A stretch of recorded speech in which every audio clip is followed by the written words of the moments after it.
Shalom Bapak Ibu dan Saudara yang dikasihi Tuhan. Senang bisa menyapa saudara sekalian dengan firman Tuhan yang diambil dari Lukas 20 ayat 35 sampai 36.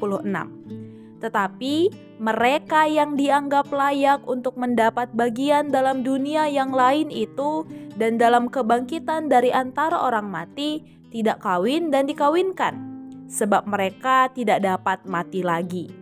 Mereka sama seperti malaikat-malaikat dan mereka anak-anak Allah, karena mereka telah dibangkitkan.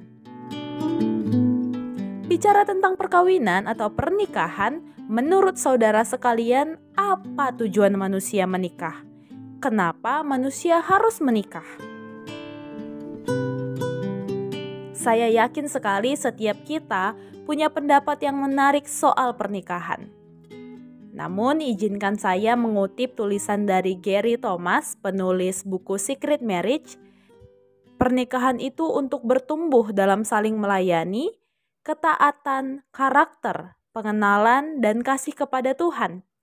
Pernikahan lebih dari sekedar kata bahagia, melainkan Tuhan telah merancang pernikahan untuk menguduskan pasangan.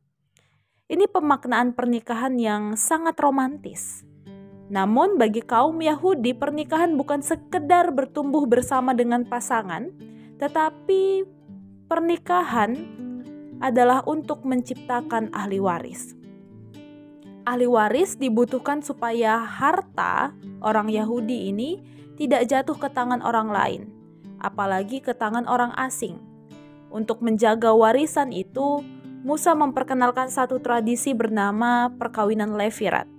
Apa itu perkawinan Levirat?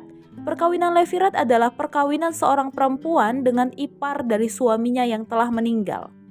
Jadi ketika seorang perempuan kehilangan suaminya sebelum ia memiliki anak laki-laki, maka perempuan itu akan dinikahkan dengan adik atau kakak ipar suaminya. Sampai mereka punya anak laki-laki sebagai ahli waris suaminya. Jadi tujuan perkawinan Levirat salah satunya adalah menjaga harta warisan keluarga tetap berada dalam naungan keluarga tersebut. Seperti pertanyaan orang Saduki dalam konteks bacaan kita kali ini. Ia bertanya kepada Yesus, jika perempuan menikah dengan 7 laki-laki yang adalah iparnya, lalu siapakah yang menjadi suami perempuan itu di hari kebangkitan? Pertanyaan orang Saduki ini adalah pertanyaan yang berdasar pada perkawinan Levirat. Karena itu perlu kita ingat ketika membaca Lukas 20 ini, kita tidak bisa melepaskan budaya Levirat.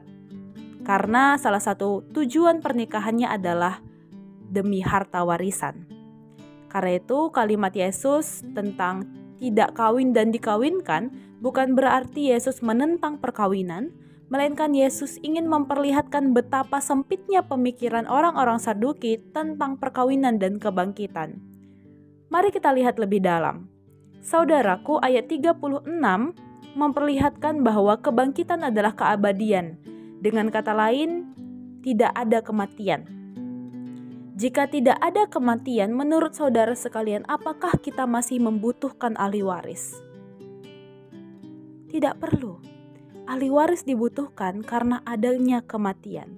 Ada yang pergi. Bisa kita bayangkan ketika saudara masih hidup, kemudian kerabat atau anak bapak ibu bertanya, siapa ahli waris di rumah ini?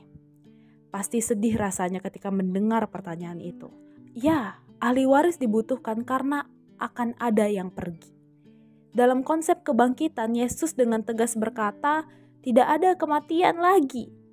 Dengan kata lain, tidak dibutuhkan ahli waris karena saudara hidup untuk selama-lamanya. Jadi jika perkawinan dipahami secara sempit, yakni hanya sebagai cara melanjutkan warisan kepada keturunan, maka di kebangkitan setelah kematian tidak dibutuhkan perkawinan.